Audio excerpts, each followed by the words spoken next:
They denied the Navy man sniper cover until his 3287-meter shot saved the ambushed mountain pass. The wind at 11,000 feet did not whisper, it roared. It tore across the mountain pass like an invisible avalanche, slamming into rock faces and rattling loose shale down the slopes.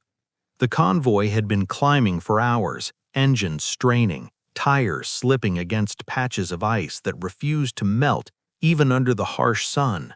The pass was narrow, barely wide enough for two vehicles side by side, and on both sides, jagged ridgelines rose like broken teeth into the sky. And up there, on one of those ridgelines, a Navy sniper lay prone. Petty Officer First Class Daniel Reyes had requested overwatch 3 times before they reached the choke point. 3 times the answer came back the same: denied.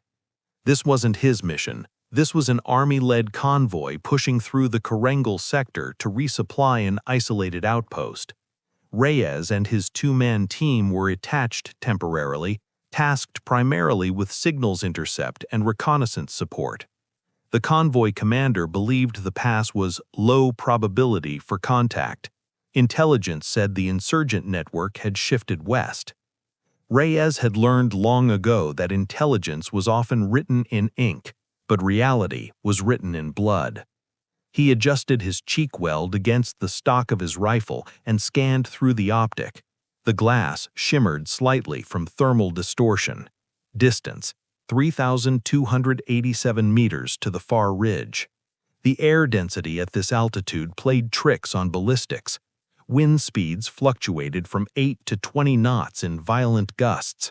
Mirage rippled along the rocks below like waves on a gray ocean. He wasn't supposed to be here. He'd moved into position on his own authority after being denied formal sniper cover status. His spotter, Chief Petty Officer Mark Dalton, lay to his right, peering through a high-powered spotting scope mounted on a compact tripod. "You're outside mission parameters," Dalton muttered quietly, not looking away from the glass. "I know," Reyes replied. "You're also right." Below them, the convoy crawled into the narrowest stretch of the pass. 4 MRAPs, 1 fuel truck, 2 supply haulers, no air support overhead. Weather had grounded the nearest rotary wing assets hours ago. The clouds were building again in the east. Reyes exhaled slowly. "Something's wrong," he said. Dalton adjusted focus. "Talk to me." "Look at the rock face at grid Delta 7, left of the bend. Fresh disturbance. That wasn't there this morning." Dalton swept the scope. 10 seconds passed. "Yeah," Dalton said, "you're seeing it too. A faint, unnatural geometry. A shadow that didn't match the sun's angle. The outline of a tube." "RPG team," Reyes whispered. The radio crackled faintly in his earpiece as convoy chatter continued below, oblivious. The lead vehicle rolled directly into the kill zone. Reyes keyed his mic. "Convoy actual, this is Watchtower. Be advised, possible threat left ridgeline, grid Delta 7. Recommend halt and deploy smoke." There was a pause. Then the reply. "Watchtower, this is Convoy actual. Negative on threat. We see nothing. Maintain current tasks." Denied again. Dalton inhaled sharply. They're seconds away. Reyes had a choice. Officially, he had no authority to engage. Rules of engagement required positive identification and command authorization at this range, especially beyond standard operational distances. But he didn't need authorization to see the man lifting the launcher.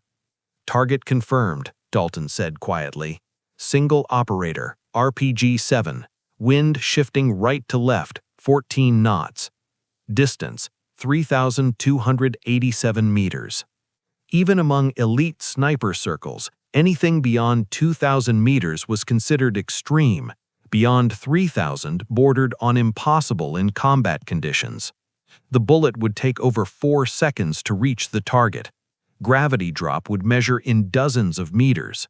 The Coriolis effect, Earth's rotation, would slightly influence trajectory at this range. So would spin drift, so would air temperature differentials between ridges.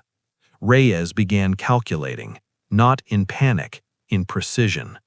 He adjusted elevation on his scope turret far beyond the engraved markings. He had memorized his ballistic tables months ago, training for distances few believed practical. Custom-loaded rounds, carefully selected grain weight, a rifle tuned and zeroed with obsessive discipline. "You don't have green light," Reyes said. "I don't need it." Below them, the RPG gunner stood fully upright now, bracing the launcher on his shoulder. The convoy's lead vehicle rolled closer, engines rumbling loud enough to mask the metallic click of the firing pin being set. Wind just gusted, 16 knots, slight updraft from the canyon. Reyes held, waited. His breathing slowed until it felt detached from his body. The world shrank to a crosshair floating against distant stone. "Send it," Dalton whispered. Reyes squeezed the trigger. Not pulled, squeezed. The rifle bucked violently against his shoulder. The report echoed across the mountains like thunder trapped in stone. The round launched into the thin, high-altitude air, spinning at nearly 3,000 feet per second, immediately beginning its long arc. 4 seconds. 4 long seconds. Below, the RPG gunner began to squeeze his trigger. At 3,287 meters, the impact snapped the insurgent backward mid-motion. The launcher fell from his hands before a single rocket could fire. The convoy never slowed. "Impact," Dalton confirmed. "Target down." Reyes didn't celebrate, because he saw the second man. "Secondary threat," Dalton said immediately. "Same ridge, PKM machine gun, he's setting up." And then the mountain erupted. Gunfire cascaded from both sides of the pass as insurgents hidden in crevices and behind boulders opened up. The convoy was caught exactly where Reyes had feared, boxed in by elevation, unable to maneuver quickly. "Contact! Contact! Left and right!" Convoy Actual shouted over the net. Bullets hammered against armored plating, glass spiderwebbed, dust clouds filled the narrow corridor. Reyes chambered another round. Distance to the machine gunner, 3,301 meters. Wind, now inconsistent. "Multiple shooters," Dalton said, "but the PKM is priority. He's got enfilade angle on the second vehicle." Reyes adjusted slightly for the new range. His heart remained steady, not because he wasn't afraid, but because training had overridden panic years ago. He tracked the machine gunner through recoil bursts. The man ducked, repositioned, fired again. "Wait for him to settle," Dalton murmured. Below, soldiers scrambled out of vehicles, returning fire uphill at impossible angles. They were shooting at muzzle flashes they could barely see. Reyes anticipated the rhythm. Burst. Pause. Burst. In that pause, there. He fired again. Another long arc through thin mountain air. Another 4 seconds that felt eternal. Impact. The PKM went silent mid-burst. Dalton exhaled sharply. Good hit. But the ambush wasn't over. Rockets from the opposite ridge streaked toward the rear of the convoy, one detonating near the fuel truck. Flames licked upward. A vehicle veered dangerously close to the cliff edge. "Rear ridge, 3,150 meters," Dalton said rapidly. 3 shooters moving between rocks. Reyes transitioned. The wind had shifted again, now cross-cutting diagonally through the canyon. He recalculated instinctively, adjusting not only for lateral drift, but vertical thermals rising from sun-heated stone. He fired, missed. The round impacted just behind the target, kicking up a plume of dust. "Correction 2/10 left," Dalton said instantly. Reyes adjusted and fired again. Hit. One insurgent dropped. The remaining 2 scattered, confused by a threat they couldn't locate. They were being hunted by a ghost 3 kilometers away. Within minutes, Reyes fired 5 more rounds, each one carefully calculated, each one decisive. Below, the convoy reorganized, smoke deployed, suppressive fire intensified. The insurgents, expecting an easy choke point slaughter, now faced precision elimination from an unseen position. And then, silence. Gunfire dwindled. The surviving attackers retreated into caves and crevices too deep for line of sight. Convoy Actual's voice returned, breathless. "Watchtower, what the hell just happened?" Dalton looked at Reyes. Reyes keyed the mic. "Sniper cover," he said calmly. "Unofficial." There was a long pause. Then a different voice broke onto the net. "Battalion command."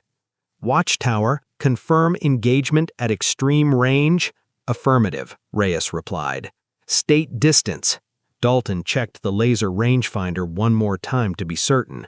3,287 meters on initial contact. Silence again. Finally, "Understood." The convoy cleared the pass 30 minutes later. 2 wounded, none killed. Had the first RPG fired, the lead vehicle would have been disabled instantly. The narrowness of the pass would have trapped the rest in a perfect kill zone. Instead, they drove out alive. Back at forward operating base, the atmosphere shifted the moment Reyes returned. Word traveled fast in combat zones, faster than helicopters, faster than official reports. The Army convoy commander approached him first. "I denied your cover," the captain admitted. "I said the pass was low risk." Reyes nodded once. "You saved my people," the captain quietly continued. "At a distance most of us wouldn't even attempt on a range day." Reyes shrugged slightly. It wasn't about distance, it was about timing. Later that evening, battalion intelligence confirmed at least 11 insurgents were positioned along that pass. Documents recovered from the ridge indicated the ambush had been meticulously planned. They had expected no overwatch. Weather had grounded drones. Air assets were unavailable.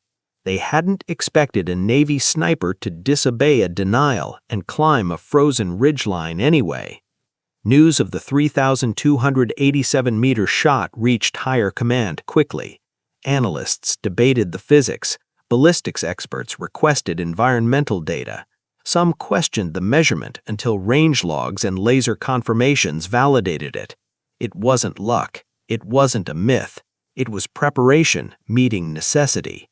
Weeks later, when Reyes stood quietly in formation during a small ceremony, there were no grand speeches about records, no media, no cameras, just acknowledgement. The citation read simply, "For decisive action under extreme conditions, providing life-saving overwatch beyond conventional engagement distances."